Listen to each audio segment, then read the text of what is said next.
ஹalleluya. Okay, அனௌன்ஸ்மெண்ட்ல ஒரு edition. புதன்கிழமை உங்களுக்கு பைபிள் ஸ்டடி இருக்கான்னு சொன்னாங்க. புதன்கிழமை பைபிள் ஸ்டடி தான் இருக்கிறது. ஆனால் காலையிலே ஜெபக்கூட்டம் இருக்கும். காலையில் 6 மணிக்கு அது பப்ளிக்கோடைய இருந்தாலும் அது நான் காலையில் 6 மணிக்கு நமக்கு வந்து மார்னிங் ப்ரேயர் அது இருக்கும். அது மறந்துடாதீங்க. பைபிள் ஸ்டடி தான் இருக்கிறது. பைபிள் ஸ்டடி வந்து வியாழக்கிழமை மாற்றப்பட்டிருக்கிறது. அடுத்து நமக்கு வந்து வாலிப கருத்தரங்கு ஒன்று இருக்கிறது. வாலிப கூட்டது வாலிபர்களுக்காக அல்லது மாணவர்களுக்காக சேர்த்து வாலிப பிள்ளைகளுக்காக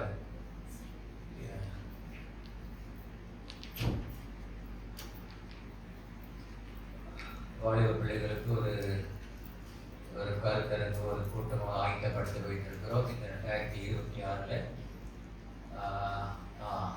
யூத் அண்ட் ஸ்டூடெண்ட் ரிவைவல் வாலிப பிள்ளைகளுக்கும் மாணவர்களுக்கும் ஒரு கூட்டம் ஆரம்பித்திருக்கிறோம் 14ஆம் தேதி மார்ச் மாதத்தில். ஸோ இது வருகிற 3ஆம் மாதம்.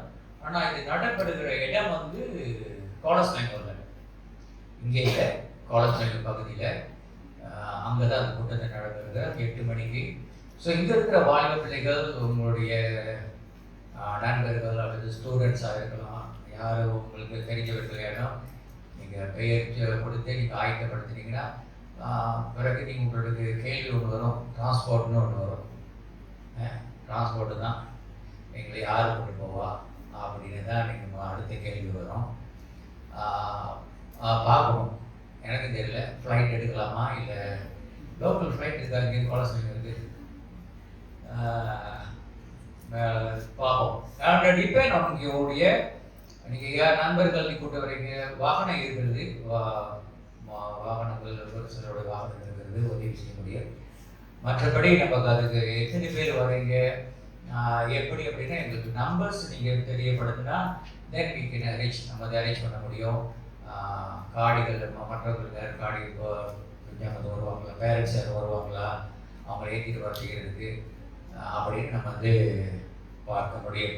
ஸோ மறந்துடாதீங்க, இது மார்ச் மாதத்தில் 14ஆம் தேதி தான் முதல் கூட்டம். முக்கியமாக வாலிப பிள்ளைகளுக்காக மாணவர்களுக்காக பாருங்கள். இவங்க தான் அடுத்த வருகிற சன்னதிக்காக, புதிய சன்னதிகளுக்காக, புதிய மாணவர்கள், புதிய வாலிப பிள்ளைகளுக்காக நம்ம செய்கிற ஒரு முதல் கூட்டமாக இருக்கிறது. ஸோ இதை குறித்து வாலிப பிள்ளைகள் நீங்கள் ஜெபிங்க.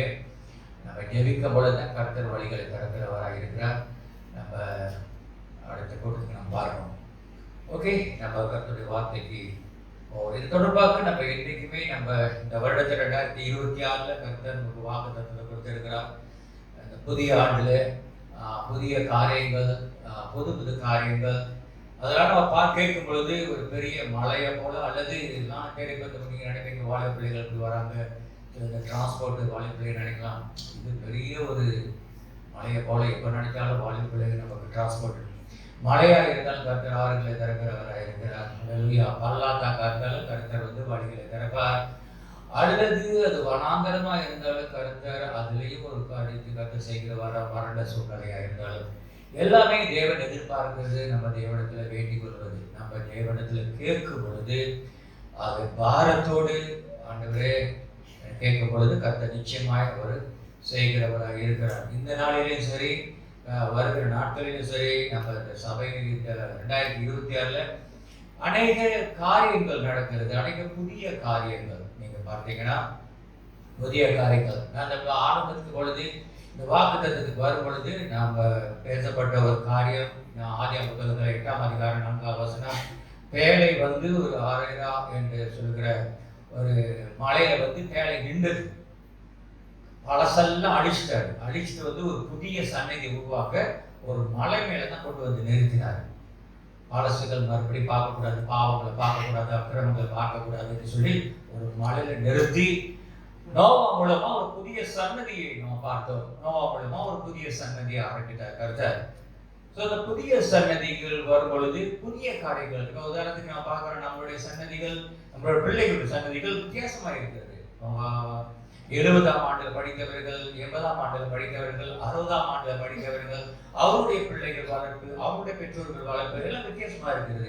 இப்ப 2000 வளர்கிற பிள்ளைகள் 2010 பிறந்த பிள்ளைகளுக்கு இவங்களுடைய வளர்ப்பு வேற மாதிரி இருக்கிறது. அவங்களும் பெரிய பெரிய காரியங்களை சந்திக்கிறார்கள், சவால்களை ஸோ புதிய சன்னதிகள் வரும் பொழுது நாம கர்த்தர் நமக்கும் புதிய காரியங்களை கர்த்தர் நமக்கு செய்து கொண்டு வர பழசியை வைத்து இப்படியே தான் இல்லை. கர்த்தர் புதிய காரியங்கள். ஸோ புதிய சன்னதி இந்த 2026 கர்த்தர் சபையிலும் சரி நம்மளுடைய ஆலயங்களிலும் கர்த்தருடைய ராஜ்யத்திலையும் புதிய ஆட்களை கர்த்தர் கொண்டு நம்ம கேட்கறது கிடையாது. நம்ம பழைய ஆட்களையும் வைத்துட்டு நம்ம செய்து கொண்டு தெரிகிறோம். நம்ம கேட்கும் பொழுது கர்த்தர் ஒரு புதிய சன்னதி. இந்த சபையுடைய தரிசனம், நம்முடைய பாரங்கள் எல்லாத்தையும் நிச்சயமா உங்களுக்கு அந்த பாரம் இருக்கும். என்னென்ன ஆண்டவரை புதிய ஆத்மாக்களை கொண்டு வர, புதிய ஆத்மாக்கள் ரட்சிக்கப்படணும், புதிய ஆத்மாக்கள் மனம் திரும்பணும், புதிய ஆத்மாக்கள் ஆண்டவரை கர்த்தருடைய ராஜ்யத்தில் எழும்பணும், புதிய ஆத்மாக்கள் ஆண்டவரை கர்த்தருடைய ராஜ்யத்தை கட்டணும். நாங்க போன பிறகு என்னுடைய நம்ம என்ன நினைக்கிறோம், நம்ம போன பிறகு நம்மளுடைய பிள்ளைகளுடைய நிலைமை என்ன ஆக போகிறது. இப்போ உள்ள காலகட்டத்தில் படிப்புகள்லாம் மாறுகிறது, எஜுகேஷன் மாறுகிறது, எஜுகேஷன் டிபார்ட்மெண்ட் மாறுகிறது. வளர்ச்சிகள் 6 வயசுலலாம் பள்ளிக்கூடத்துக்கு போகணும், ஒரு கூட்டம் சொல்லுது, ஒரு கூட்டம் சொல்லுது 6 வயசுலலாம் போகிறது எனக்கு கஷ்டம், பிள்ளைக்கு ரொம்ப சிலதாக இருக்குது. ஸோ அடுத்த சன்னதியை பற்றி நினைக்கிறாங்க அரசாங்கமே. கருத்து நிச்சயமாக சபையும் சரி, அடுத்த சன்னதி, அடுத்த தலைமுறை எப்படி ஆக போகிறது தான் இப்போ உள்ள காலகட்டத்தில் சபைகளுக்கு ரொம்ப ஒரு வருத்தமா இருக்குது. நம்ம போன பிறகு அடுத்த சன்னதி எது எப்படி வரப்போகிறது, நாம் எதை வைத்துட்டு போக போகிறோம், நம்ம பிள்ளைகள் இப்படி வாங்க, எங்க அப்பா அப்படி கற்றுக் கொடுத்தாரு இப்படிதான் போகணும் அப்படின்னு சொல்ல போகிறோமா, அல்லது எங்க அப்பா ஒண்ணு கட்டுவர்களை கடைசியில் அவர் பாட்டுக்கு வந்தாரு, அவர் பாட்டுக்கு வாழ்ந்தாரு, முடிச்சுட்டு அவர் பாட்டுக்கு போய் சேர்ந்தாரு, இப்ப நாங்க எப்படி போறது எங்களுக்கே தெரியல அப்படின்னு நம்ம நம்முடைய அடுத்த பின்னால் வருகிற சன்னதிகளுக்கு நம்ம வைத்துட்டு போக போகிறோமா. ஸோ இந்த நாட்களில் நம்ம அறிந்து கொள்ள வேண்டும் பிரியமானவர்கள், முக்கியமாக மூப்பராக இருக்கிறவர்கள் அல்லது தலைவர்களாக அல்லது பெற்றோர்களாக இருக்கிறவர்கள் நீங்க சொத்து சிந்தித்து பார்க்கணும். அடுத்த தலைமுறையை நீங்க எப்படி வளர்த்து வர போறீர்கள், அடுத்த தலைமுறை நம்ம பின்னால் எப்படி வரப்போகிறது. ஸோ இந்த வருடத்துல கர்த்தர் ஒரு புதிய தலைமுறையை, புதிய சன்னதியை கர்த்தர் உண்டு பண்ணுகிறவராக இருக்கிறார். சபையில புதிய காரியங்கள் நடக்கிறது. இப்போ நீங்க பாத்தீங்கன்னா வாலிப பிள்ளைகள் ஸ்டூடெண்ட் சேர்ந்து, வாலிப பிள்ளைகள் ஸ்டூடெண்ட் சேர்ந்து திங்கட்கிழமை ஒரு பிரேயர் மீட்டிங் ஆரம்பிச்சிருக்கிறாங்க. கேட்கும் பொழுது இது இல்லாதது, இது சபைகளில் இல்லாத, அனைத்து சபைகளில் இருக்க எனக்கு தெரியல. ஆனா நம்மளுடைய சபையில சபையில வேறு இது இல்லாதது. இது ஒரு புதிய காரியங்கள், புதிய சன்னதிகளுக்கு சபை ஆரம்பித்து கொடுக்கிற ஒரு புதிய காரியம். வாலிப பிள்ளைகளே, நீங்களும் ஜெபிக்கணும். நீங்க பெற்றோர்கள் மேல பாரத்தை போட்டுட்டு அம்மா ஜெபிப்பாங்க அப்பா ஜெபிப்பாங்கன்னு கிடையாது. அவங்களுடைய காலம் முடியுது, அவங்க கொஞ்ச நாள் தான் ஜெபிப்பாங்க. இப்ப நம்ம வளர்ந்து வந்துட்டோம். வாலிப பிள்ளைகள் என்ன செய்ய போறீங்க, உங்களுடைய எதிர்காலத்தை குறித்து என்ன செய்ய போறீங்க அப்படின்னு வாலிப பிள்ளைகள் மாணவர்களும் ஒன்று கொடுக்கிறார்கள். ஒன்று கூடி ஜெபிக்கிறது, 1 மணி நேரம் ஜெபிக்கிறார்கள். அந்த கூட்டத்தில் ஒரு நல்ல ஒரு ஐக்கியத்தை உருவாக்கி இருக்கிறாங்க. அதே போல நம்ம நல்லா பெண்கள் இன்டர்சிப் பிரேயர் மீட்டிங் நடந்தது, பெண்கள் தான் நடத்துறாங்க. அது எங்க அந்த கோர்ட் அந்த வார்த்தை எனக்கு தெரியல. ஆனா பரிந்து பேசுகிறது பெண்கள் தான், நல்லா கிடையாது. பாருங்க, ஆண்கள் தான் பரிந்து பேசுகிறார்கள். ஸோ இப்போ இந்த நாட்கள் 2026 ஆண்கள் என்று சொல்லி நம்ம ஒரு இன்டர்சிப் பிரேயர் ஆரம்பித்திருக்கிறோம். தகப்பன்மார்கள் ஜெபிக்கணும் நம்மளுடைய சன்னதிகளுக்காக, நம்முடைய சபைகளுக்காக, நம்முடைய வருங்காலத்தின் சன்னதிகள் எப்படி வரப்போகிறது. அதுல அனைவரும் கலந்து கொள்கிறீர்கள், அனைவரும் இன்னும் அது கிளிக் பண்ணல. பெற்றோருக்கு தகப்பன்மார்களுக்கு அது இன்னும் அது பண்ணல. நம்ம பிள்ளைகளுக்கு நம்ம தான் ஜெபிக்கணும். நம்ம நினைக்கிறோம் நம்ம பிள்ளைகளுக்கு மற்றவங்க யாராவது ஜெயிப்பாங்க அப்படின்னு கிடையாது. இதை புதிய தலைமுறைக்கு நம்ம வைத்து போகிற சொத்து வேறு எதுவும் கிடையாது. இதுதான் நம்ம பிள்ளைகளுக்கு வைத்து போகிற அப்பா வைத்து போன சொத்து, பாதை, வழிநடத்தல. எங்க அப்பா அப்படி வடிச்சுட்டு போனாரு, எங்க அப்பா நான் பார்ப்பேன் எங்க ஆலயத்துல இருக்கிறேன், எங்க அப்பாவை பார்ப்பேன் எங்க அப்பா இது ஜெப கூட்டத்தில் கலந்து கொள்வாரு, எங்க அம்மாவை பார்ப்பேன் ஆலயத்துல ஈடுபடுறாங்க, எங்க அம்மாவை பார்ப்பேன் எங்க சபையில கூட்டத்துல கலந்து கொள்வாங்க, அப்ப அண்ணன் தம்பி பார்க்கும் பொழுது எங்க அண்ணன் கலந்து கொள்வாரு. இதுதான் நம்ம வைத்து போகிற சொத்து. காசு போட இப்போ நான் சம்பாதித்துக் கொள்ளலாம். காசு தான் கடவுளப்பா கிடையாது. உலகம் தான் சொல்லி காசு தான்ப்பா கடவுள் இல்லை, கடவுள்ல கிடையாது. நம்ம வைத்து போகிற சொத்துக்கள், அதுதான் இந்த நாட்களில் நம்ம பார்க்க போகிறோம். நம்ம நினைக்கணும் புதிய காரியம். காரணம் புதிய சன்னதி வருகிறார்கள், நம்ம பழைய கிடையாது. அது மாத்திரமல்ல, புதிய சன்னதி நோவாமலை உருவாக்கி விட்டு அந்த காலகட்டம் வரும் பொழுது கர்த்தர் ஜனங்களை எல்லாத்தையும் அழிச்சிட்டாரு, புதிய சன்னதியை நோவா மூலம் கொண்டு வந்தாரு. அப்ப ஜனங்களுக்கு நம்பிக்கையை காட்டிலும் விசுவாசத்தை கற்றுக் கொடுக்க கர்த்தர் ஆரம்பித்தார். அதற்கு பின்பாக நம்பிக்கையில வந்தார்கள். ஆண்டவர் பேசுகிறது, இதை நம்புங்க, இதை பலி செலுத்துங்க, அதை பலி செலுத்துங்கன்னு சொல்லிட்டு வந்தவர். இது புதிய சன்னதி வந்த உடனே நோவா காலத்துக்கு பிறகு ஒரு ஜனங்களுக்கு புதிய சன்னதி வர புதிய காரியங்கள் கற்றுக் கொடுக்கணும், நம்பிக்கை வைக்கூட தேவனில் வைக்கிற விசுவாசத்தை ஆரம்பித்து கொடுக்கணும் என்று சொல்லி நினைத்து கர்த்தர் ஆபிரகாமை எழுப்பினார். கர்த்தர் எழுப்பினார். ஆபிரகாம் ஒரு அவிசுவாசி குடும்பத்திலிருந்து வந்தவர் தான். எழுப்பினார். அவர் ஜனத்திலிருந்து வந்தவர் எழுப்பி கொண்டு வந்து விசுவாசத்தை குறித்து, அதனால்தான் வேதம் சொல்லுகிறது ஆபிரகாம் விசுவாசத்தை தந்தை என்று. வேற எங்கேயுமே சொல்லப்படும், யாருக்கும் சொல்ல கிடையாது. ஆபிரகாமுக்கு கர்த்தர் இந்த வார்த்தை கொடுத்து ஒரு பெயரை சொல்லினார், விசுவாசத்தின் தந்தை. இதுக்கு அங்கிட்டு வருகிற பிள்ளைகள் விசுவாசம் தான் முதல்ல இருக்கணும். நம்பிக்கை பின்னால தேவன் மேல் வைக்கிறது விசுவாசம், உலகத்தில் பார்க்கிற காரியங்கள் வைக்கிறது நம்பிக்கை. சோ கர்த்தர் ஒரு புதிய விசுவாசத்தை உருவாக்கினார். இப்போ நம்ம சபைகளில் நம்பிக்கை ஒரு இருக்கிறது, ஆனா விசுவாசத்துல பிள்ளைகள் வளரணும். நம்ம வளர்ந்து விசுவாசத்துல வளர்ந்தா நம்ம பிள்ளைகளுக்கு கற்றுக் கொடுப்போம். விசுவாசத்தை ஜெபி, பிரே பண்ணு, விசுவாசி, கர்த்தர் கொடுப்பார் அப்படின்னு ஜெபத்தோடு நீ பார்க்கல, ஆனா கர்த்தர் கொடுப்பாரு, எனக்கு தெரியாது, ஆண்டவர் எனக்கு செய்வாரு, ஆண்டவர் இந்த காரியத்தை செய்வாருன்னு விசுவாசத்தை ஆரம்பித்து கொடுத்த ஒரு புதிய காரியம் வேதத்துல பார்க்கணும். அது ஒரு மலையில கர்த்தர் செய்தார். அது முடிந்த பிறகு, விசுவாசத்தை முடிந்த பிறகு ஜனங்களுக்கு ஓகே புதிய சன்னதி இருக்கிறார்கள், புதிய விசுவாசம் இருக்கிறது, அவர்களை எப்படி இணைந்து ஒன்றாக நடத்துவது, சொந்த கருத்துக்கள் வாழணும். பழையபடி எங்க அவங்க ஜனங்கள் சொந்தத்துல வாழ்வார்கள் என்று சொல்லி கருத்தர் மறுபடியுமாக விசுவாசம் மாத்திரமல்ல மோசே மூலியமா ஒரு கட்டளையை எடுத்தார். புதிய கட்டளை 10 பிரமாணங்களை அதுக்கு பிறகுதான் வந்தது. ஏன் 10 கட்டளை? என்னது கட்டளை, என்னதுக்கு பிரமாணம் அப்படின்னு நம்ம கேட்கலாம். சபைகளில் என்னது கட்டளை இருக்குது, என்னதுக்கு என்ன பிரமாணத்தை கட்டளை ஆண்டவர் கொடுத்தது? காரணம் ஒரு 2 காரணம் தான். ஏன் 10 கட்டளை கொடுத்தாருங்க? அந்த கட்டளை உள்ளுக்கு பல கண்டென்ட்ஸ் இருக்குது, ஆனா அந்த கட்டளை கொடுத்தது 2 காரணம் தான். என்னன்னா, ஒன்றாவது ஒழுங்குமுறை. சொல்லுங்க, ஒழுங்குமுறை, டிசிப்ளின். ஒரு ஒழுங்கு இருக்கணும். ஆண்டவர் ஒழுங்கின் தேவன். ஒழுங்கினமாய் இருந்த உலகத்தை பரிசுத்த ஆவியானவர் ஒழுங்கை கற்றுக் கொடுத்தார். 1, 2, 3 என்று ஆரம்பித்தார். முதல் நாள் இது, 2ஆவது நாள் இது. மொத்தம் ஒழுங்கு கட்டளை ஒரு சபைக்கும் சரி, சமுதாயத்துக்கும் சரி, நம்ம வாழ்க்கையும் சரி, ஒரு ஒழுங்கை கற்றுக் கொடுக்கும். ஒழுங்கு வரும். ஒழுங்கு இல்லாம செய்ய முடியாது. நீங்க நினைச்சு பாருங்க, உங்க மூக்க பின்னால வச்சுட்டு அப்படி இருக்கும். ஏன் ஒரு கண்ணு 2 கண்ணு முன்னுக்கு, ஒரு கண்ணை பின்னால வச்சு ஒரு கண்ணு முன்னுக்கு, அப்ப ரிவர்ஸ் கியர் போட வேண்டியது இல்லையே, பெருசாக பின்னாலே போயிடலாம், திரும்பி பார்க்க வேண்டியது இல்லையே. ஒரு கண்ணு மண்ணுக்கு இருந்து பின்னுக்கு போய் போவோம், பின்னால ஒரு கண்ணு இருக்கு, பின்னால யாரும் வரான்னு பார்க்கணும். அமைப்பு அழகாக ஒரு ஒழுங்கு. அது மாத்திரம் இல்லை. 2வது, 1வது ஒழுங்கு. ஒழுங்கு ஜனங்கள் இனிமேல் பட்டாவது புதிய சன்னதியில் இருக்கு, விசுவாசம் இருக்கு, அந்த விசுவாசத்துல ஒரு ஒழுங்கு இருக்குன்னு சொல்லி இந்த கட்டளை எடுத்து ஒழுங்கு எல்லாத்துக்குமே ஒரு டிசிப்ளின் இருக்கிறது என்று சொல்லி. 2வது காரியம், எல்லையை மீறக்கூடாது. பவுண்டரி. சொல்லுங்க, பவுண்டரிஸ். எல்லை, ஒரு எல்லை இருக்கிறது. இதுக்குதான் கட்டளை. எதுவுமே எல்லையை தாண்டிடுச்சுன்னா அது தவறா போயிடும். எதுவுமே எல்லாத்துக்கும் ஒரு எல்லைக்குள்ளாக இருக்கணும். எல்லையை மீறிடுச்சுன்னா அவனை பிடிக்க முடியாது. அப்ப அந்த எல்லைக்குள்ளாக. அப்ப 2 காரணத்துக்காக மோசையை வைத்து ஆண்டவர் கட்டளை சபைகளுக்கும் சரி, சமுதாயத்துக்கும் சரி, இந்த நாளிலே கர்த்தர் கட்டளை ரொம்ப முக்கியம். சபைக்கு ரொம்ப முக்கியம், நம்ம குடும்பத்துக்கு ரொம்ப முக்கியம், நம்மளுடைய வாழ்க்கைக்கு ரொம்ப முக்கியம். நாம எப்படி அந்த ஒழுங்குமுறையை கற்றுக்கொள்கிறோமோ, எந்த எல்லை வரைக்கும் நம்ம நடந்துக்கிறோமோ, அதுதான் பின்னால் உள்ள சன்னதிகளும் அது வரைக்கும் நடக்கும். நமக்கு முன்னுக்கு போகிற பாதையில நம்ம ஒழுங்கா நடக்கல, நண்டு மாதிரி நடந்து அப்படி பின்னால் வர பிள்ளைய நண்டு மாதிரி தான் நடக்கும். அப்ப நம்மளுடைய சன்னதிகள், அடுத்த சன்னதியை கர்த்தர் கொண்டு வர்றதுக்காக கர்த்தர் கட்டளையிட்டார்.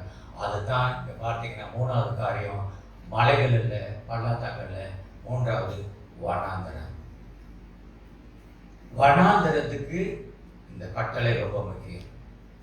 நாங்க என்ன வனாந்தரத்துல இருக்கோம், நாங்க டவுன் ஏரியா இருக்கோம், நமக்கு என்ன வனாந்தரம்? அதுக்காக வனாந்தரத்துல கொண்டு போக முடியுமா? உங்களுக்கு இஸ்ரேலுக்கு அல்லது துபாயில கூட காணிக்க முடியுமா? வனாந்தரம் என்று சொல்லுவது நீ தனியா இருக்கும் பொழுது. எப்ப? நீ தனியா இருக்கும் பொழுது. வனாந்தரம் என்று சொல்வது யாருமே உங்கள்கிட்ட இல்லை, நீ ஒரே ஆள். என்ன செயல்படுற, என்ன செய்கிற, நீ தனியாக இருக்கிறதுல எங்கே போகிற, என்ன பார்க்குற, என்ன செய்கிற, இதுக்கு தான் கருத்தர் கட்டளைனா நீ கை கொள்ளணும். இல்லாட்டி எது செய்யணும் உனக்கே தெரியாது, என்ன செஞ்சுக்கிட்டு இருக்குன்னு உனக்கே தெரியாது, எல்லையை மீறி போகிறதும் உனக்கு தெரியாது, உன்னுடைய நீ ஒழுங்கா செய்யறியா இல்லையான்னு உனக்கு தெரியாது. அப்போ இஸ்ரவேல் ஜனங்களுக்கு கட்டளை கொடுத்தது, நீங்கள் ஒரு நல்ல காரியத்தை கட்டொழுங்கு சொல்லுவாங்க, கட்டொழுங்க நடந்துக்கணும் என்று சொல்லி தான் ஆரம்பித்தா. அது எங்கன்னா வெல்டர்னஸ், வனாந்தரத்தில். இப்போ ஒவ்வொருத்தரும் சில வனாந்தரங்களை நீங்கள் பார்க்கிறீங்க. நீங்கள் சொல்லுவீங்க இந்த வனாந்தரம் எனக்கு வனாந்தரம் நம்ம என்ன நினைப்போம், வறட்சியான மாதம் முடிஞ்சேன்னா வனாந்தரத்தில் போகிறப்ப எனக்கு கையில் காசு இல்லை, அதான் நம்ம நினைக்கிறோம் வனாந்தரம் அப்படின்னு. காசு இல்லாதனால வனாந்தரமாக இருக்குது. மாதம் முடியறதுக்குள்ள ஒரு இது முடிச்சு நான் வனாந்தரம் எல்லாம் இருக்கு, எல்லாம் சரி. ஒரு சிலர் தனிமையாக இருக்கும் பொழுது எனக்கு பார்க்கறதுக்கு என்னமோ யாருமே பக்கத்தில் இல்லை, நான் உண்மையாக இருக்கிறேன், ஒரு வனாந்தர உணர்வு வருகிறது. யாருமே எது ஒன்றாச்சும் என்ன செய்கிறது அப்படின்னு ஒரு உணர்வும் வனாந்தரம் தான். அல்லது பொருளாதாரம் இல்லை, மாசம் முடிச்சு என்ன செய்ய போகிறேன், அது ஒரு வனாந்தரம் தான். அல்லது எனக்கு வேலை இல்லையே, வேலை விட்டு நிப்பாட்ட போறானே, அது ஒரு வனாந்தரம் தான். தனிமையாய் இருக்கும் பொழுது அந்த நேரத்துல அதைத்தான் மனுஷனுடைய பார்வையில வனாந்தரமாய் இருக்கிறது. வனாந்தரம் அது ஒரு தனிமை, அல்லது யாரும் சப்போர்ட் கிடையாது, அல்லது ஒரு குறைவான நேரம் குறைஞ்சிடுச்சு ஒரு வனாந்தரத்தை போல இருக்கிறது போல. ஆனா என்னைக்குமே நீங்க நினைக்கணும், வனாந்தரம் வாழ்க்கையில முக்கியமா கர்த்தருடைய பிள்ளைகளுக்கு வருதுன்னா, நாட் பிகாஸ் நீங்க பாவம் செஞ்சிட்டீங்க வனாந்தரம் வந்துச்சு அப்படின்னு ஒரு முடிவு நம்ம எடுக்கக்கூடாது. கர்த்தருடைய பிள்ளைகள் பாவம் செய்வாங்களா? செய்யக்கூடாது, செய்ய மாட்டாங்க. கர்த்தர் பிள்ளைங்கன்னா அது கர்த்தர் பிள்ளை. பாவத்தினால அல்லது நான் வனாந்தரத்துல போறது காரணமே சில தவறுகள்னால அப்படி வனாந்தரம் அதுக்காக வனாந்தரம் எவ்ரிபடி, வேத நம்ம கீழ்படுகிறோமோ கீழ்படுகிறோ, வேத நம்ம சுத்தமா இருக்கிறோமோ, ஒவ்வொருத்தருக்கும் வனாந்தரம் தேவை. வனாந்தரம் தான் முக்கியமானது. வனாந்தரம் ஒரு பள்ளிக்கூடம் போல போயிட்டு சரி. அப்போ ஒருத்தர் கேட்டாரு, பாஸ்டர் இந்த இயேசு ஒரு தடவை தானே வனாந்தரத்துக்கு போனாரு, இயேசு ஒரு தடவை தானே 40 நாள் உபவாசம் எடுத்தாரு, நம்ம மட்டும் ஏன் மாசம் மாசம் ஒரு வனாந்தரத்தை நான் சந்திக்கிறேன்? உண்மைதானே? அவர் ஒரு வாட்டி நினைக்கிறா, இயேசு ஒரு வாட்டி தான் வனாந்தரத்துக்கு போனாரு, நம்ம வீட்டில் மட்டும் ஏன் வீட்டில் மட்டும் ஏன் வனாந்தரம் வந்து போய்கிட்டே இருக்குது, மாசத்துக்கு போட்டி வனாந்தரம் வருது? எனக்கு தெரியல. ஓகே சரி, வனாந்தரம் வரும்போது அப்ப நான் சொன்னேன், ரைட்யா ஏசுக்கு ஒரு வாட்டி தான் வனாந்தரம் இருந்துச்சு, ரைட்டு. ஏசு ஒரு வாட்டி தான் 40 நாள் உபவாசம் இருந்தாரு, உனக்கு அந்த மாதிரி வேணுமா? நானும் அதான் எதிர்பார்க்கிறேன், என் வாழ்க்கையும் ஒரு வாட்டி வனாந்தரம். Okay right, very good. இப்படிதான் இருக்கணும் பிள்ளைனா, வனாந்தரம் ஒரு வாட்டி தான் போனார். ஏசு ஒரு வாட்டி வனாந்தரம் போனாரு, ஒரு வாட்டி 40 நாள் உபவாசம் எடுத்து அவர் 3.5 வருஷம் தான் வாழ்ந்தாரு, நீ 3.5 வருஷம் தான் வாழணும். ஓகேவா? அது எப்படி? அப்ப கம்பேர் பண்ணக்கூடாது இயேசுவோட. இயேசுக்கு ஒரு வாட்டி வனாந்தரம்னா நமக்கு ஒரு வாட்டி, அப்ப நீ 3.5 வருஷம் வாழ்ந்துட்டு போயிரு. ஆனா இயேசு வனாந்தரத்துல போனது நிச்சயத்துக்காக ஒரே தடவை போனார். அவர் பலி செலுத்தணும்னா நிச்சயத்துக்காக. ஸோ கர்த்தர் நம்ம வாழ்க்கையில வனாந்தரம் என்று வரும் பொழுது பல காரணங்கள், பல விதமான வனாந்தரங்கள் இருக்கிறது. பல ரீதியில நீங்க நினைக்கலாம், சூழ்நிலைகள் எப்படி இருக்குது, அதான் வனாந்தரம். நம்ம அன்னைக்கு அதை பார்க்க போகிறது இல்லை, அது எல்லாருக்கும். ஆனா இன்னைக்கு நம்ம பார்க்க போகிறோம். சில நேரத்தில் நம்ம என்ன தெரியுங்களா நினைப்போம், எனக்கு நான் நினைச்சதெல்லாம் செஞ்சேன்னா நான் சந்தோஷமா இருப்பேன், நான் என்ன நினைக்கிறோம் அது என் கையில கிடைக்கணும், அப்ப நான் ரொம்ப சந்தோஷமா இருப்பேன் அப்படின்னா ஒன்றாவது. ரெண்டாவது, நம்ம நினைக்கிறது எனக்கு என்ன காசு இருந்தா என்ன வேணாலும் செய்யலாம் நம்ம நினைப்போம். இப்போ உங்களுடைய காசு இருக்குது, நிறைய காசு இருந்தா நீங்க எது நினைக்கிறீங்களோ அதை வாங்கலாம், எது நீங்க சாப்பிட விரும்புகிறீங்களோ நீங்க சாப்பிட முடியும். ஸோ காசு ரொம்ப முக்கியம், ஃபைனான்ஸ் வெரி இம்பார்ட்டன்ட். ஸோ அது இருந்துச்சுன்னா நான் ரொம்ப சந்தோஷம், நான் ரொம்ப நம்பிக்கையா இருப்பேன். ரெண்டாவது, நான் உயர்ந்த புகழ்ச்சி எல்லாம் பார்க்கும்போது சீரியப்பா அவன் பேர் தான் பண்ணி பெருமையானது. ஓகே ஓகே ஓ நம்ம விட்டதா ரைட். ஓ உள்ள அவன் அண்ணாந்து பார்க்கக்கூடிய புகழ்ச்சி. அந்த மாதிரி ஆளுங்க என்னை பார்த்து பார்க்கணும், இப்படி வாங்க அப்படி வாங்கணும்பா அப்படின்னு புகழ்ச்சிக்காக. அது இருந்தா காசு இருக்கு, புகழ்ச்சி இருக்கு. மூன்றாவது எனக்கு நல்ல ஆஸ்தி, சொத்து, பல பிள்ளைங்க சனிக்க சாப்பிட்றதுக்கு சொத்து, அது இருந்தா ஓகே நான் ரொம்ப சந்தோஷமா. அப்படி யாரும் நினைக்கிறீங்களா? அது இருந்தா போதும் அப்படின்னு. இப்போ உதாரணத்துக்கு நம்ம ராஜா வந்து கேட்கிறாரு, பஸ்லையும் ஒரு ராஜா வந்து கேட்கிறாரு, உங்ககிட்ட வந்து பேசுறேன் சொல்றாரு, என்னவா எனக்கு மனசுல ஒரு மாதிரி சஞ்சலமா இருக்கு. நம்ம என்ன சொல்லுவோம், சார் சார்னு சொல்லுமோ, அகம்னு சொல்லுமோ, துவான்னு சொல்லுமோ, பகீன்னு சொல்லுமோ, உங்களுக்கு என்ன கவலை? இப்படின்னா எது வேணா நீங்க சாப்பிடலாம், இப்படின்னா எது வேணாலும் வாங்கலாம், இப்படின்னா நீங்க எது வேணாலும் செய்யலாம். இந்த மாகாணமே உங்களுடையது, நீங்க எது வேணாலும் செய்யலாமே, உங்களுக்கு என்ன கவலை அப்படின்னு. இல்ல உங்களை விட மேல பேருள்ள யாரும் கிடையாது, நீங்க தான் சொல்லுதானே, உங்களுக்கு மேல யாருமே கிடையாது. சிலங்களுக்கு நீங்க தான் நம்பர் 1. உங்களுக்கு தலைக்கு மேல வேற யாரும், கடவுள் தான் இருக்காரு, வேற யாரு. அந்த அளவுக்கு மேக்சிமம் நீங்க புகழ்ச்சியா இருக்கிறீங்க, பட்டம் பெற்று நீங்க புகழ்ச்சியா இருக்கீங்க. மூணாவது, இந்த மாகாணமே உங்களுக்கு சொந்தமானது, எங்க வேணா நீங்க வீடு கட்டலாம். இப்ப கிளைமேட் நம்ம ஜெயிச்சு முடிக்க நான் ஒரு கூடாரம் போட போறேன்னா நீங்க தாராளமா செய்யலாம். இல்ல காப்பால நான் வந்து ஒரு வீடு கட்ட போறேன், மனைவி வீடு பக்கத்துல நான் ஒரு பெரிய வீட்டுல 3-4 வீடு கட்ட போறதுனால உங்களுக்கு என்ன சார் கவலை அப்படிதான் நம்ம சொல்லுவோம். அப்ப இந்த 3 இருந்தா நமக்கு நிம்மதியா, நம்ம அப்படிதான் நினைக்கிறோம். ஆனா இன்னைக்கு நம்ம பார்க்க போகிற ஒரு மனுஷன் இவ்வளவு இருந்தும் அவன் சொல்லுகிறது, நான் இதே போல நானும் வனாந்தரத்துல போறேன் அப்படின்னு தான் நம்ம ஒரு மனுஷன் பார்க்க போகிறோம். நினைக்கக்கூடாது இதெல்லாம் இருந்தா நம்ம சந்தோஷமா இருப்போம், இது இருந்தா சந்தோஷமா இருப்பேன், இது இருந்தா இல்லை. அது அனுபவப்பட்ட சாலி ஒரு மனுஷன் நம்ம பார்க்க போகிறோம். அந்த அனுபவத்தை அவன் சொல்லுகிறான்.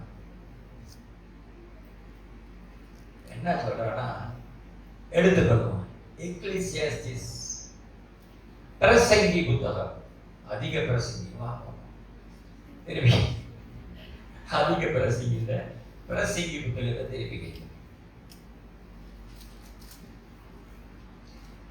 பிரசங்கி புத்தகத்தில் 2ஆம் அதிகாரத்தை நாம் திருப்பி கொள்ளுவோம். இவர் தான் நம்முடைய சாலமோன் ராஜா.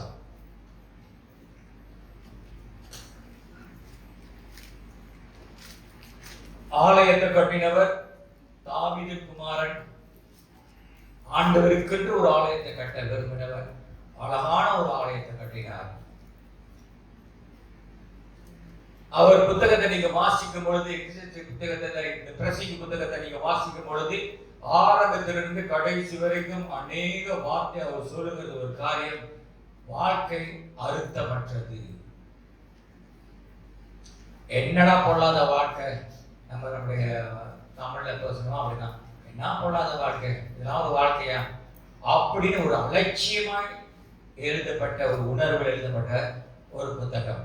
அவரது கடைசி நாட்கள்ல அவருக்கு கண்டு கொண்ட ஒரு காரியம். இந்த புத்தகத்தை முழுது நீங்க வாசிக்கும் பொழுது அதை போட்டிருக்கேன், நான் எவ்வளோ உழைச்சிருக்கேன் சொத்துக்கு, நான் காணாத இன்பமா. ஒன்றாவது, நான் காணாத இன்பமா நீங்க காண்பிக்க போறீங்க. சாலமோன் காணாத இன்பமா, அவன் ஆசைக்கு எத்தனை மனைவி வச்சிருந்தான், 1000க்கு மேல வச்சிருந்தான். அவங்க ஒண்ணு கிடைக்கவே கஷ்டமா இருக்கு, அதை ஒண்ணை வச்சு சமாளிக்க கஷ்டமா இருக்கு, கிடைக்க மாட்டேங்குது. கிடைச்சாலும் இடையில நமக்கு இவன் சொல்றான், இவனுக்கு காணாதத கொண்டுட்டு 1000 நாள் 30 மாசத்துக்கு 30 நாள் தான் இவன் எப்படித்தான் வாழ்ந்தான்னு அவன் ஆசை நினைச்சது காணாத இன்பம். 2வது, அவன் காணாத புகழ்ச்சியா, தேசத்தை விட்டு வந்து ஷேபா ராணின்னு சொல்லுவாங்க வந்து கேட்கிறேன், எப்படி உனக்கு இப்படியாப்பட்ட ஒரு ஞானம், எப்படி இப்படியாப்பட்ட ஒரு பேருக்கு வாங்கினேன், எப்படி அந்த அளவுக்கு புகழ்ச்சி சாலமோன். தேச ஜனங்கள் தேடி வந்தார்கள். அப்படியாப்பட்ட ஒரு புகழ்ச்சி நம்ம சுல்தான் போல அதுக்காக கிடையாது, வேற யாருமே கிடையாது. அப்படியாப்பட்ட ஒரு புகழ்ச்சி, காணாத புகழ்ச்சி, pleasure and popularity, பிறகு காணாத prosperity, வசதி, ஆஸ்தி, சொத்து. நம்ம ராஜா போல இந்த மகானமே அவருக்கு சொந்தமானது. அப்படியாப்பட்ட ஒரு சொத்து சேர்த்த மனுஷன். அப்ப அவன் சொல்ல முடியுமா, எனக்கு நான் ஒரு மனாந்தரத்தில் போறேன், எனக்கு கஷ்டமா இருக்கு. இப்ப சுல்தான் கேட்கிட்டோம், நம்ம விடைக்கிறார் பிறகு அவரு அப்படியாப்பட்ட ஒரு மனுஷன் வந்து சொல்லுகிற, நான் ஒரு வனாந்தரத்தில் நான் போறேன் அப்படின்னு. அதான் நம்ம பார்க்க போவோம். இதெல்லாம் வச்சு ஒரு ஆசீர்வாதம் கிடையாது. அதற்காக தான் வேதம் சொல்லுகிறது, கட்டளை ரொம்ப முக்கியம். என்னது? கட்டளை ரொம்ப முக்கியம். கட்டளை தான் ஒழுங்கு இருக்கு, எல்லை இருக்கு. அது ரெண்டும் மீறினதுனாலதான் சாலமோன் இப்படியாப்பட்ட வார்த்தையை அறிக்கை எடுக்கிறாரு. என்னடா பொல்லாத வார்த்தை, everything under the sun is meaningless. காரணம், அவன் செய்த தவறு கட்டளையை போல பண்ணல, எல்லையை மீறி போயிட்டான். வேதத்தில் நம்ம பார்க்க போகிறோம், எடுத்துக்கொள்ளுங்க. அவர் சொன்ன வார்த்தை, சாலமோன் சொல்லுகிற அப்படியாப்பட்ட ஒரு ராஜா சொல்லுகிற ஒரு வார்த்தை பார்ப்போம், வாசிப்போம். 2ஆம் அதிகாரம் 11ஆவது வசனத்தை வாசிப்போம்.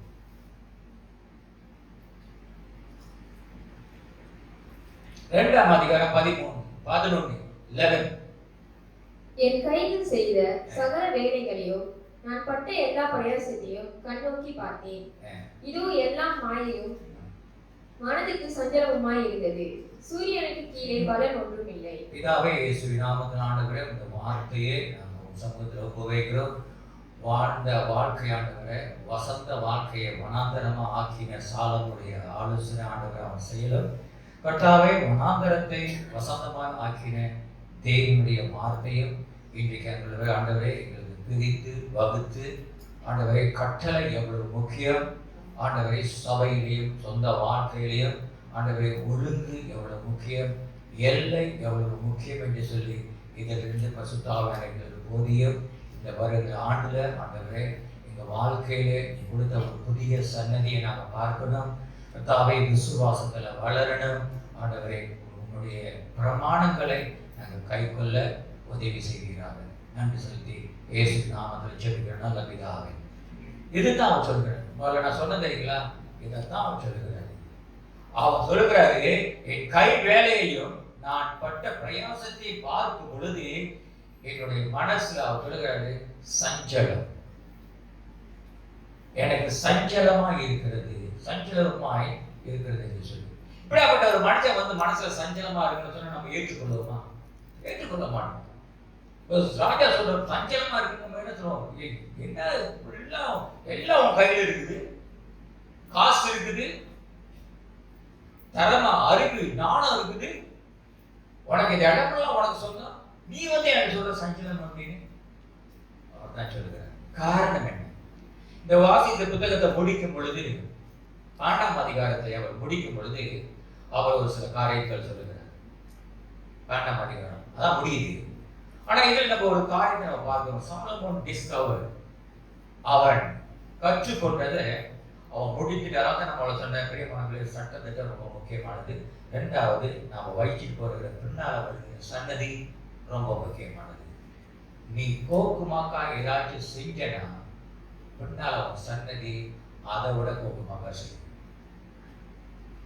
நீ உண்மை இல்லைன்னா உனக்கு பின்னால் உள்ள சன்னதி அதை விட உண்மை இல்லாமல் இருக்கும். ஏன்னா நீ பார்க்க மாட்டேன், நம்ம பார்க்க மாட்டோம். ஆனா நம்ம பின்னால் உள்ள சன்னதி நாம செய்ததை விட சொல்லாமல, பிள்ளை அப்பா 5 அடினா பிள்ளை 15 அடியா? அந்த மலைமுறை ஜோசப் கேட்கணும். அப்பா 10 அடினா 5 அடினா பிள்ளை 15 அடி பாயும். நீ ஒரு தவறு செய்வோம், பிள்ளை 15 அடி தவறு செய்யும். நம்மளுடைய சன்னதி பின்னால் வருகிற சன்னதி. ஸோ ரொம்ப ஜாக்கிரதையாக இந்த புதிய நாட்களில், புதிய ஆண்டில், வருகிற நாட்களில் நம்மளுடைய சன்னதிகளுக்கு நாம் எந்த பாதையை கற்றுக் கொடுத்து போகிறோம். இந்த சாலமோன் ராஜா என்ன செஞ்சார் அப்படின்னா எல்லாமே செஞ்சாரு. ஆனா கடைசியில் அவர் சொல்லும் பொழுது அவர் கவர் பண்ணது 3 காரியம். என்ன காரியம் என்னன்னா, without God, நாளைக்கு without God life is tasteless. தேவன் இல்லைன்னா அப்படி சொன்னாரு, காணாத இன்பமா, நான் பார்க்காத இன்பமா, அப்படியாப்பட்டவர் சொல்லுகிறாரு, without God life is tasteless. ருசி இல்லாதது. என்ன ருசி? உப்புள்ளாத பண்ண சப்புடு கிடைக்கிறது போல இவ்வளோலாம் இருந்து எனக்கு திருப்தியே இல்லை. அப்ப நானா கேட்டு உனக்கு 2000 பத்தில் உனக்கு 2000 வயது உனக்கு வேணுமா?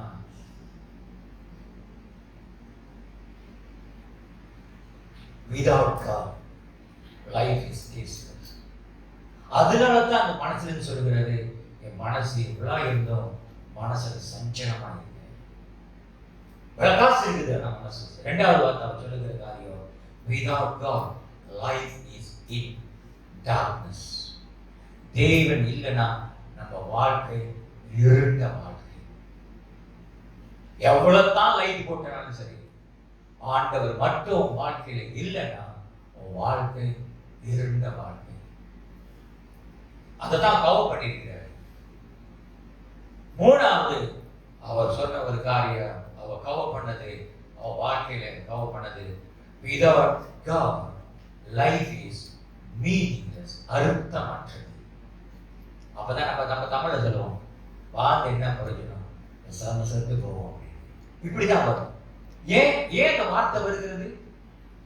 ஏன் இந்த வார்த்தை அர்த்தமே இல்லை. பூமியில வாழ்ந்து பிறந்ததுக்கு அர்த்தம் இல்லை, வாழ்ந்ததுக்கு அர்த்தம் இல்லை, நம்ம வாழ்றதுக்கு அர்த்தம் இல்லை, நம்ம இருந்ததுக்கு அர்த்தம் இல்லை. என்னதுக்கு என்ன அர்த்தம்? வார்த்தை என்ன வாழ்ந்து என்ன பிரயோஜனம்? ஏன் அந்த வார்த்தை வாயிலுக்கு வருகிறது ஒரு மனுஷனுக்கு?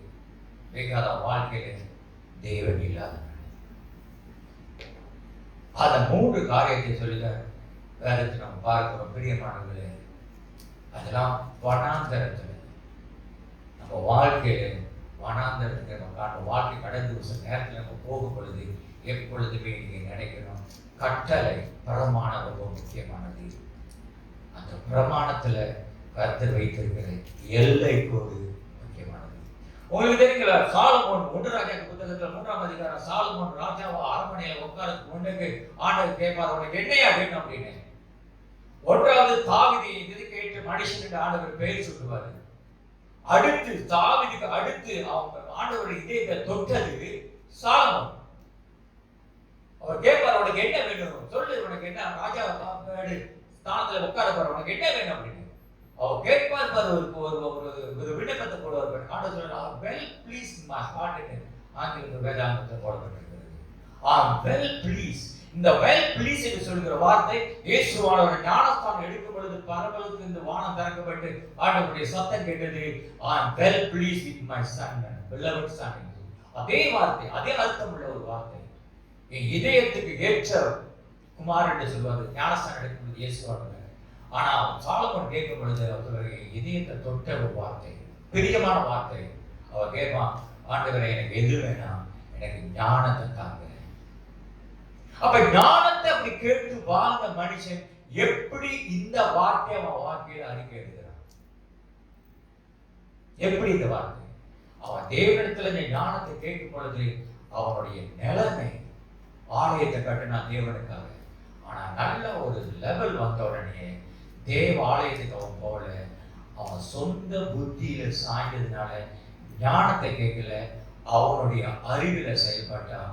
இறுதியில வாழ்க்கையில நட்டத்தை சந்திச்சுட்டு போயிடும். சில நேரத்தில் நம்ம ஆண்டவர் நம்ம கிட்ட கொடுக்கிற காரியங்கள் சில நேரத்தில் நம்ம கேட்கிற பொழுது கர்த்தர் கொடுக்குற. அதனாலதான் ஆண்டவர் வச்சாரு எல்லாத்துக்குமே ஒரு பிள்ளை. ஒவ்வொரு வெற்றிக்கும் பிறகு நீ ஒரு வனாந்தரத்தை சந்திக்கணும்.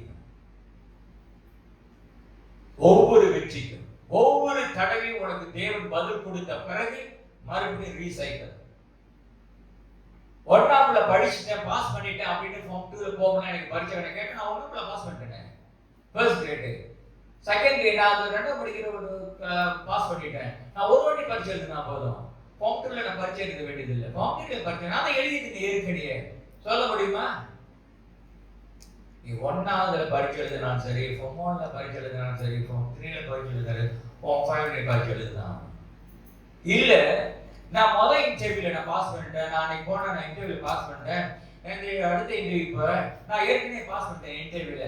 ஸோ அந்த இன்டர்வியூ நீங்க எட் பண்ணிக்க நம்ம சொல்ல முடியுமா? இல்ல. ஒவ்வொரு ஜெயத்துக்கு பிறகு கருத்தை நம்மளை மறுபடியுமாக அந்த சர்க்கிள் தான் கொண்டு போவாரு. காரணம், ஒவ்வொரு தடவையும் தேவனை நினைக்கணும். சாலமன் செய்த ஒரு தவறு, ஞானத்தை பெற்றுக்கொண்டான். பெற்றுக்கொண்டு வாழ்ந்த சில நாட்களில அவன் தேவாலயத்தை கவனிப்ப விட்டுட்டான். அவன் சொந்த அறிவில, சொந்த ஞானத்துல தேவனை விட்டான்.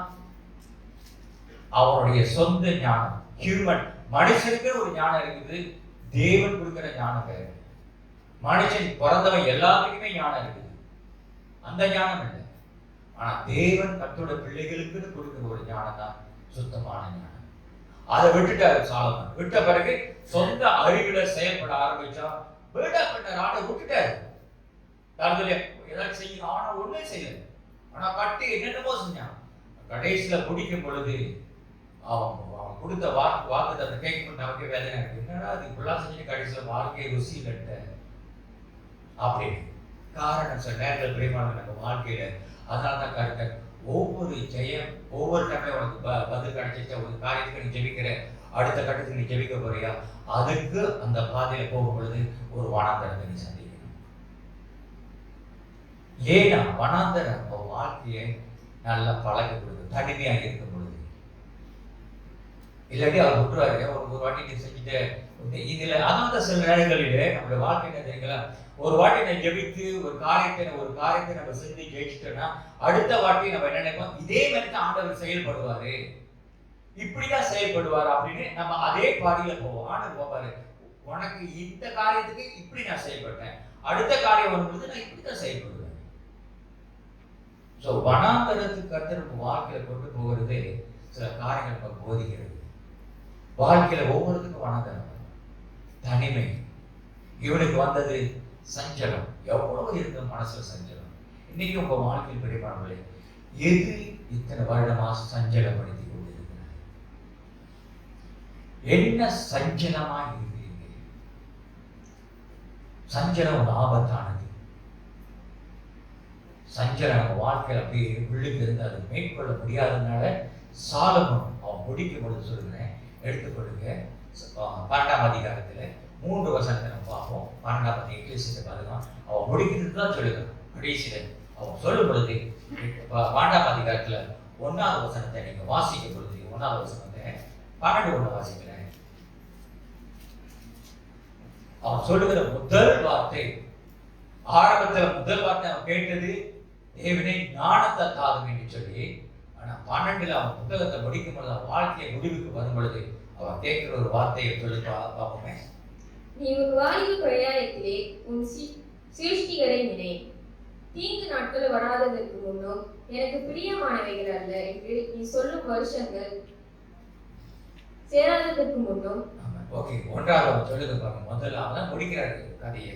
முடிக்கும் பொழுது, புத்தகத்தை முடிக்கும் பொழுது, நீ ஒரு வாலிப பிரயாணத்திலே, எதுக்கு வாலிபர்கள் மாத்திரமல்ல, வாலிபனாக கர்த்தருக்கு ஒரு பிள்ளைகள் எல்லாத்துக்கும் பொருந்தது, உன் சிருஷ்டிகரை நினை. வேற யாரும் சொல்லல.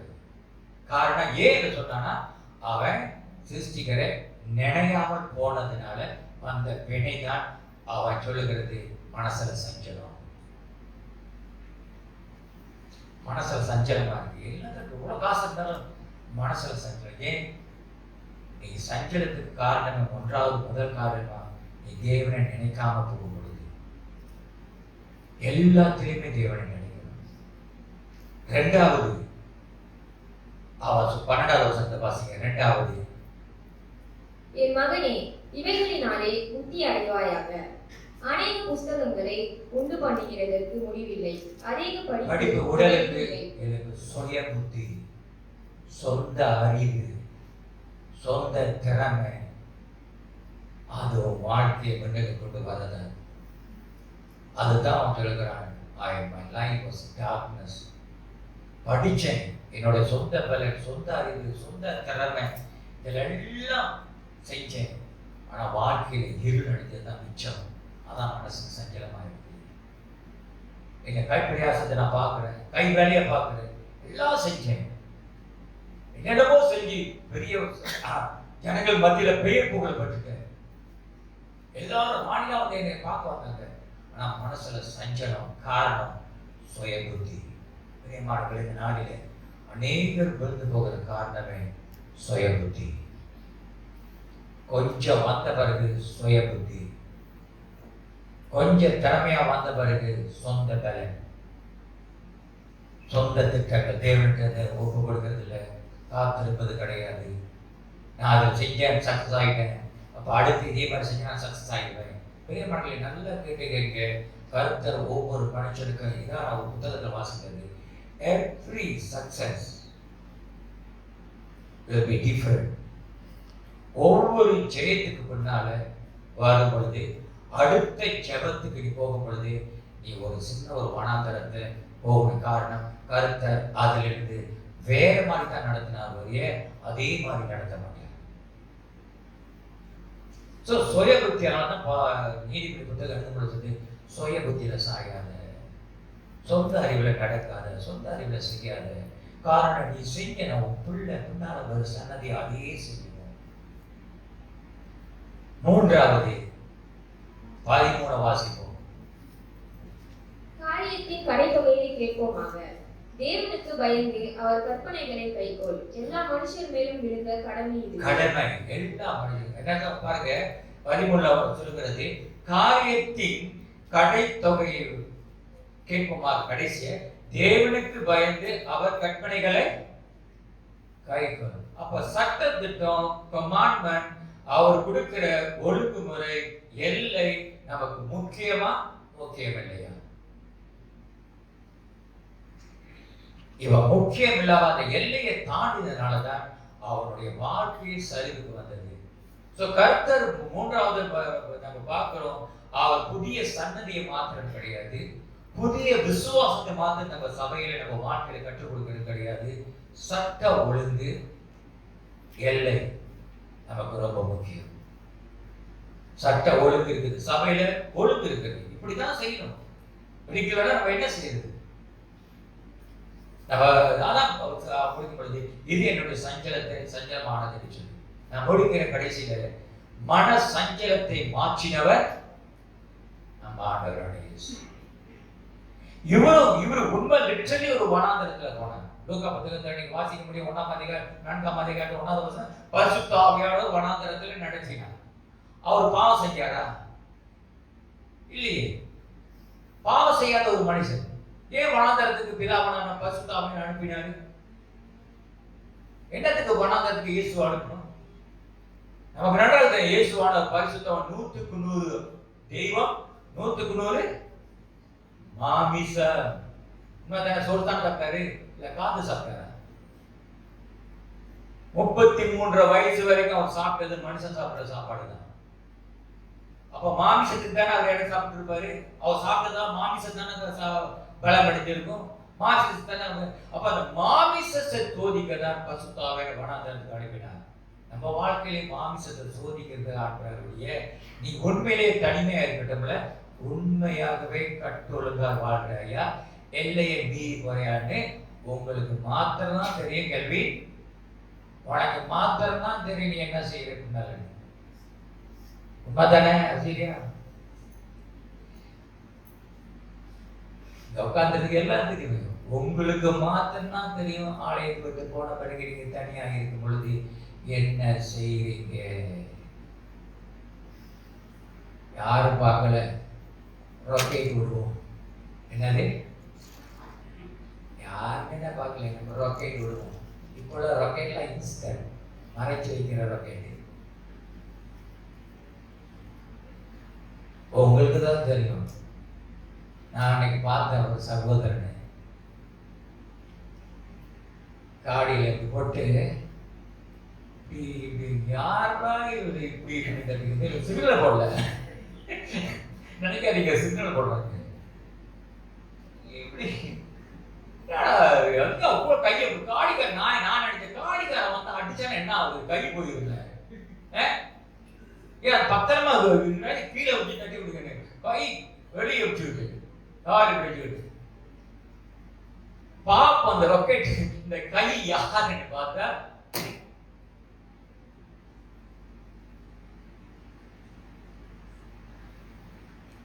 உங்களுக்கு தான் தெரியும். நீங்க தேவன் வெளியே இருக்கும் பொழுது நீங்க என்ன செய்வீங்க?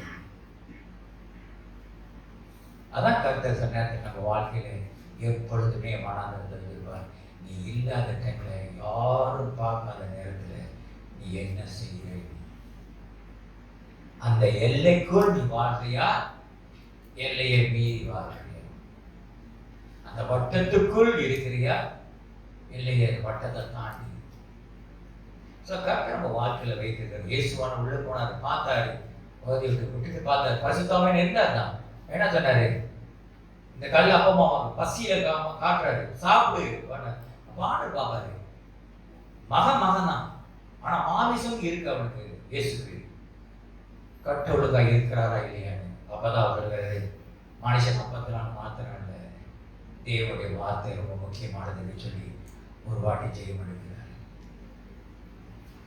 யாரும் பார்க்கலையே அப்படின்னு அப்பன்ல ஒன்றும் இல்லை, 40 நாள் பசியா இருக்குது, ரொட்டியை சாப்பிட யாரை பார்க்க போறாங்க, வனாந்தரத்தில் யாரும் இல்லை, நானும் இந்த பிசாசுங்க சத்தம் தானே, நான் பாடுபடி சாப்பிடுவோம் அப்படின்னு சாப்பிட்டாரா? இல்லை. சாலமோன் விழுந்தான், ஆனால் கர்த்தர் இயேசுவானவர் அதை ஜெயித்து கொடுத்தார். சாலமோன் வசந்தத்தை வனாந்தரமாக்கி விட்டுப்பட்டார், ஆனால் இயேசுவானவர் வனாந்தரத்தை வசந்தமாக்கி விட்டு போனார். ரெண்டாவது ஒரு சோதித்தார் வந்து பார்த்துட்டு பேசிட்டாரு, உனக்கு எல்லாம் தருகிறேன் அப்படின்னு. அவர் சொன்னாரு, என் தேவனாக கர்த்தர் தருவதை யாரையும் நான் தொழுது கொள்ள மாட்டேன். அப்படி சொல்றோமா? இன்னைக்கு என்னை ஒருத்தர் கேட்டாங்க, வாசா இந்த மாதிரி இந்த இதுக்கெல்லாம் போறேன், வெளியிலலாம் போறேன், இந்த கோயில் உள்ளுக்கு இந்த ஜாமான்லாம் விற்கிறாங்க, இந்த தோடு இசைங்கெல்லாம் உள்ளே போய் வாங்கலாமா அப்படின்னு. பாவமா அப்படின்னு. இதெல்லாம் பாவம் கிடையாது, வியாபாரம் உள்ளுக்கு செய்யறாங்க. ஆனா ஒண்ணு நினைச்சுக்கணும், தென்னந்தோப்பு கீழே உட்காந்து பச்சை தண்ணி கொடுத்தாலும் பார்க்குறவன் என்ன சொல்லுவான்? நீ சொல்லுவ நான் வந்து இது வெந்தா சாப்பிட குடிக்கிறேன், இல்லை பச்சை தண்ணி குடிக்கிறேன்னு. பார்க்குறேன் என்ன சொல்லுவான்? கேள்வி என்னமோ செய்யறாரு பாரு அப்படின்னு. அவசர வீட்டில் வந்து நான் சும்மா தான் உட்காந்துருக்கேன் அப்படின்னு. நான் சொன்னேன், உனக்காக இல்லை, பார்க்குறவங்களுக்காக நீ உள்ளுக்கு போகாம இருக்கிறது. பார்க்குற இடத்துல வந்து கோயிலுக்கு போன பிறகு என்னடா இங்கே சேர்ச்சில் இருந்தால் கடலுக்கு வந்து கோயிலுக்கு போகிறாங்க, அர்ச்சனை பண்ண போகிறாங்க பிறகு. ஆனால் நீங்கள் இங்கே போகல, நீங்கள் ஜாமான் தோடு வாங்குறது தெரியுமா? இல்லை நீ உள்ளுக்கு போடுவ தோடு எடுத்துக்கிட்டு பாருங்க இங்கே பாருங்க, நீங்கள் வந்து நினைக்காங்க தெரியுமா, நான் தவிர கோயிலுக்கு வந்தது எதுக்கு பாருங்க, இந்த தோடு தான் வாங்க வந்த அந்த கடையில் இல்லைங்க. ஸோ அந்த கால வேளையில் சற்று நம்ம சிந்திப்போம், கட்டளை முக்கியமா முக்கியம் இல்லையா? நம்ம வாழ்க்கையை ஒழுங்குபடுத்துவதற்கும் எல்லையை தாண்டாத படிக்கிறார். அதனாலதான் வனாந்தரத்துல மோசே கட்டளையை பெற்றுக்கொண்டார். நம்ம வாழ்க்கையில கட்டளை எங்க பயன்படுதுன்னா, நீ தனிமையா இருக்கும் பொழுது, யாரும் பார்க்காத நேரத்துல, பிரிந்து இருக்கட்டும், ஒன்றியா இருக்கட்டும்ல, அந்த நேரத்துல தான் கர்த்தருடைய பிரமாணத்தை நம்ம பயன்படுத்த கற்றுக்கொள்ளணும். அல்லேலூயா. இந்த காலகட்டத்தில் எந்த ஒரு சஞ்சலமா இருந்தாலும் சரி, சாலமோன் போல இல்லை, எல்லாம் இருந்து சஞ்சலமா இருக்கிறது காட்டுறாங்க. ஆண்டவரான இயேசு பூமிக்கு வந்து அவர் வசந்தத்தெல்லாம் விட்டுட்டு பூமியில வந்து சாலமோன் இழந்து போனது சஞ்சலத்தை மறுபடியும் சந்தோஷமா மாற்றி கொடுத்த ஆண்டவர் மத்தியில இருக்கிறவராக இருக்கிறார். அல்லேலூயா. அவர் இந்த சஞ்சலத்தை கொண்டு வைங்க கர்த்தர் இந்த வருடத்துல அந்த இதே சஞ்சலம் எதா இருந்தாலும் சரி, எந்த மனக்கவலையா இருந்தாலும் சரி, பிள்ளையோ அல்லது பொருளாதாரமோ அல்லது குடும்ப சூழ்நிலையோ, எது உங்களுக்கு வருடத்துல சஞ்சலத்தை கொண்டு போனதோ அதை கர்த்தரோட பாதத்தில் வைங்க. கர்த்தர் இந்த மத்தியான வேலையில அந்த சஞ்சலத்தை மாற்றி உங்களுக்கு சந்தோஷத்தை உண்டு பண்ணுகிறவராக இருக்கிறார். கண்களோடு நாம் ஜெபிப்போம். அல்லேலூயா. நன்றி செலுத்துகிறோம். அம்மா இசை வாசிக்கிற வாங்க நம்ம ஒரு பாடலை படிப்போம். படிக்கும் பொழுது உங்களுக்கு எது இந்த நாட்களில் சஞ்சலத்தை, பிள்ளை மூலமா, பிள்ளைக்காகவா, பிள்ளைனாலயா, அல்லது பொருளாதாரமா, அல்லது வேலையா, வியாபாரமா, அல்லது எது உங்களுக்கு சஞ்சலத்தை உண்டு பண்ணி கொண்டு இருந்தது இந்த மாதத்துல, இந்த வருடத்துல, போன வருடத்துல கூட அதே சஞ்சலமா இருக்கலாம். ஆண்டவரே, இந்த சஞ்சலமா பட்டது எல்லாம் இது என்னை தொடர்ந்து வருகிற ஒரு மன சஞ்சலமா தான் இந்த காலை வேளையில வந்திருக்கிறேன். பிள்ளையை குறித்தோ, அல்லது மனைவியை குறித்தோ, அல்லது கணவனை குறித்தோ மனசுல ஒரு சஞ்சலம் இருந்து கொண்டே இருக்கிறாங்க. இதை நீங்க கர்த்தருடைய சமூகத்துல வேலை சொல்லுங்கிறது, வருத்தப்பட்டு பாரசுமர்களே, என்னிடத்தில் வாருங்கள், நான் உனக்கு இளைப்பாறு தருவேன். அல்லது அந்த சஞ்சலத்தை தேவனுடைய சமூகத்துல நீங்க ஒப்புவைங்க. கர்த்தர் இந்த வருடத்துல சஞ்சலத்தை சந்தோஷமா மாற்றி கொடுக்கிறவராக இருக்கிறார். அல்லேலூயா. ரியாதா ரபா ஷாந்தா தீகாரா தியாதா, எந்த ஒரு சஞ்சலமா இருந்தாலும் சரி, ரீகாபா ராதா மசாந்தா,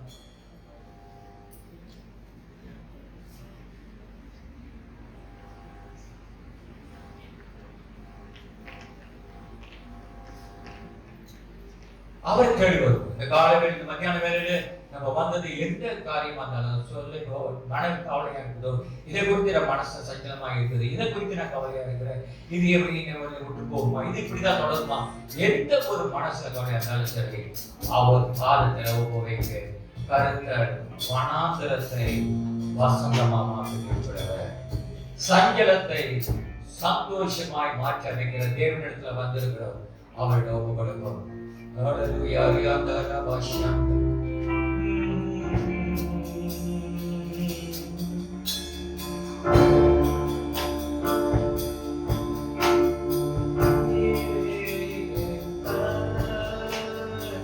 Hallelujah.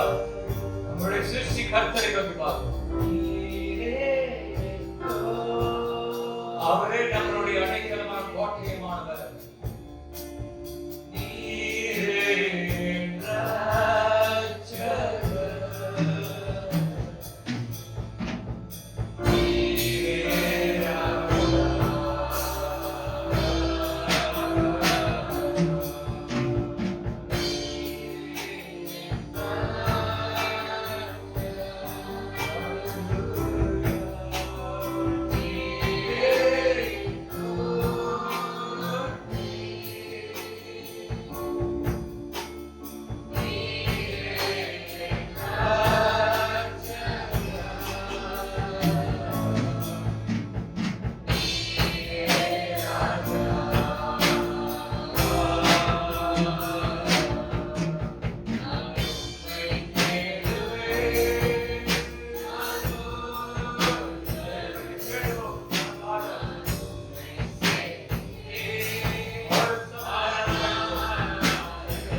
காரியங்களுக்காக கர்த்தர் ஆயத்தப்படுத்துகிற புதிய சன்னதிகள் விசுவாசத்தில் வளர்ந்து நியாய பிரமாணத்தை மறந்துடாதபடிக்கு ஒவ்வொருத்தரும் ஒரு காலகட்டம் வரும்பொழுது நம்ம வனாந்தரத்துக்கு போகும்பொழுது நமக்கு தேவையானது கட்டோலுக்கு எல்லையை மீறிடக்கூடாது கொடுக்கப்பட்ட வார்த்தைகள் எப்பொழுதுமே பக்கத்துல யாருமே இருப்பார்கள் என்று சாத்தியம் கிடையாது. என்றைக்காவது ஒரு நாள் எப்பயாவது ஒரு நாள் தனிமையை தான் நம்ம வாழ்வோம். காத்த உலகம் அப்படியாப்பட்டது. சுற்றிலும் கிறிஸ்துவர்கள் இருக்கிற இடமில்லை. சுற்றிலும் தேவனை அறியாத மக்கள் மத்தியில் நம்ம வாழ்ந்து கொண்டிருக்கிறோம். இந்த உலகம் 90% விழுக்காடு ஆய்வு சொல்கிறது. அத்தனையும் தேவனை விட்டு பிரியக்கூடிய காரியங்களை தான் கற்றுக் கொடுக்கிறது என்று சொல்லி. ஆனா அந்த 10% தான் 10 விழுக்காடு தான் நீ நல்லா இருக்கணும் என்று ஏங்குகிற ஒரு கூட்டம் இருக்கிறது. அது வேற ஏற்கை கிடையாது. அது திருச்சபை மாத்திரமே, சபை மாத்திரமே. 10 நிமிடம் 10 விழுக்காடு தான். ஞாயிற்றுக்கிழமை வரும்பொழுதெல்லாம் நம்ம நினைக்க வேண்டியது அந்த கொஞ்ச நேரத்தை நம்ம கற்றுக்கொள்கிற காரியம். இந்த ஒரு வாரம் முழுவதும் நான் வெளியில இருக்க போகிற வனாந்தரத்துல பலவிதமான கால்கள் சந்திக்க போகிறேன். அதுக்கு நம்ம வழி நடத்துவது எல்லையை மீறாதபடிக்கு ஒரு ஒழுங்கா வாழ்வதற்கு காரணமே தேவனுடைய நியாய பிரமாணம், தேவனுடைய வார்த்தை. எல்லாம் இருந்ததுனால சாலமோன் அவ்வளவு இழந்து வனாந்தரத்தை கொடுத்துட்டு போகும் பொழுது சொல்லுகிற வார்த்தை, இப்பயாவது நீங்க கத்துக்கீங்கன்னு சொல்லிட்டு தான் போனாருடைய ஒரு வழியை திறக்க கிடையாது. நம்ம சில நேரங்களில் பிள்ளைகள் கத்துக்கொள்வாங்க, நம்ம சன்னதி எப்படியாவது கத்துக்கொள்ளும், அப்படி கிடையாது. இயேசுவானவர் வந்து வழியை காட்டினார். பிரியமானவர்களே, இந்த நாட்களில் நம்மளும் சரி, நம்ம பின்னால் வர சன்னதிகளும் சரி, சட்ட ஒழுங்கு ரொம்ப முக்கியம், எல்லை ரொம்ப முக்கியம். நாம் அதை செய்யும் பொழுது நம்ம வருகிறவர்கள் சரி அதன் பிரகாரம் போவார்கள்.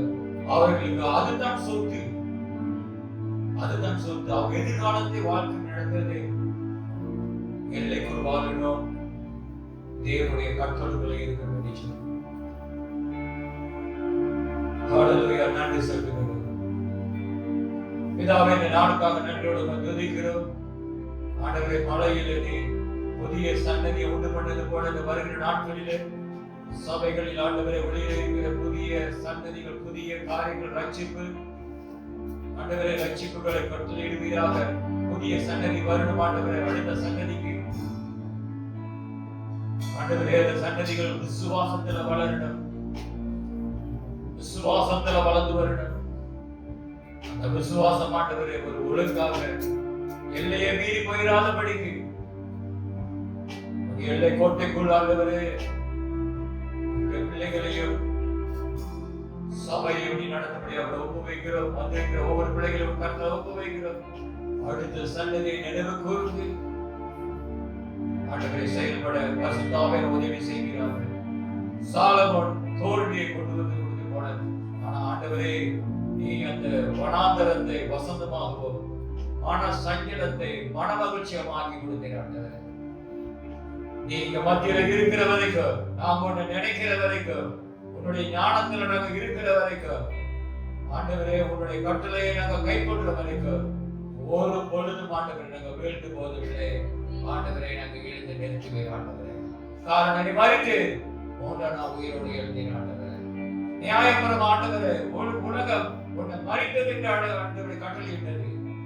ஆனா பரலோகமே உயிர் தலை வைத்து நீ வாழ்கிறேன் என்று கட்டளையிட்டே ஆண்டவரே. நன்றி சொல்லுகிறோம். ஒவ்வொருத்தையும் கர்த்தர் நீ ஆசீர்வதித்து நடத்தபடியாக கூட இந்த வாரம் முழுவதும் எங்களை பாதுகாத்துக் கொள்ளும். 14 நாட்களில் ஆண்டவரே பல இடத்துக்கு ஜனங்கள் பிரயாணம் செய்கிறார்கள், பல இடத்துக்கு போகிறார்கள் ஆண்டவரே. இந்த ஓய்வு நாளில் ஆண்டவரே எப்பொழுது உன்னுடைய தேவ பயமும் உன்னுடைய பிரமாணமும் எங்கள் உள்ளத்தில் வைத்து பரிசுத்த ஆவியானவரை ஞாபகப்படுத்தும்படியாக ஒவ்வொருத்தரும் கருத்தில் ஒப்பு வைத்து இயேசுவின் நாமத்தில் ஜெபிக்கிறேன் நல்ல பிதாவே. ஆமென், ஆமென். கைகளை அப்படியே உயர்த்தி சொல்லுவோம். என் ஆத்மாவை கர்த்தரை ஸ்தோத்திரி, என் முழுவதுமே அவருடைய பரிசுத்த நாமத்தை ஸ்தோத்திரி.